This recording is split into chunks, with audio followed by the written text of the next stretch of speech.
Shalom sa inyong lahat.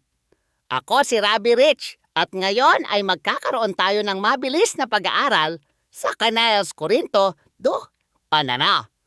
Sa bersikulong ito, sinabi ni Pablo, "At ako mga kapatid, nang ako'y pumarian sa inyo, ay hindi ako naparito na may kagalingan sa pananalita o sa karunungan na nagbabalita sa inyo ng katotohanan tungkol sa Diyos na dati ay nakatago."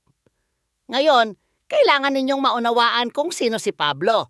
Siya ay isang taong may malalim na karunungan sa mundo dahil nag-aral siya ng Judaismo sa ilalim ni Gamaliel, na isa sa mga pinakamahusay na guro noong kanyang kapanahunan. Mayroon siyang pinag-aralan at kredensyal para pahanga ang sinuman. Ngunit naging malinaw si Pablo na nang lumapit siya kay Kristo, hindi ito dahil sa karunungan ng tao.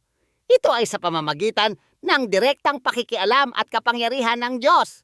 Kaya naman, nang ipahayag niya ang mabuting balita, hindi ito nakabatay sa sarili niyang talino, kundi sa ginawa ng Diyos sa kanya. Isang makapangyarihang aral ito para sa atin ngayon. Nabubuhay tayo sa mundong mataas ang pagtingin sa mga degree sa kolehiyo at estado sa lipunan, na nakakalungkot na ang ganitong kaisipan ay nakapasok na rin sa ating mga simbahan at mga pastor, kung saan marami ang sumusubok na ipahayag ang salita gamit ang sariling lakas at karunungan. Tumigil muna tayo sandali. Gusto kong makarinig mula sa inyo. Naramdaman nyo na ba na hindi kayo karapat-dapat na ibahagi ang inyong pananampalataya dahil wala kayong espesyal na degree o tamang mga salita?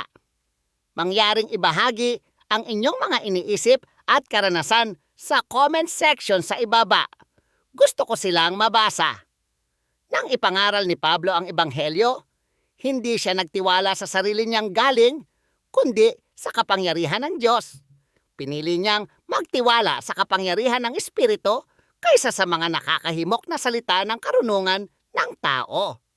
Kung gusto nating maging mabisa sa ating pananampalataya, kailangan nating itigil ang pag-asa sa rockstar na kaisipan o sa lakas ng tao.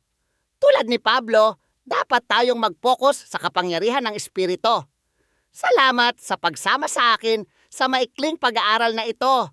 Tandaan, hindi ito tungkol sa kung gaano karami ang ating alam, kundi sa kung gaano tayo nagtitiwala sa kapangyarihan ng Diyos. Shalom!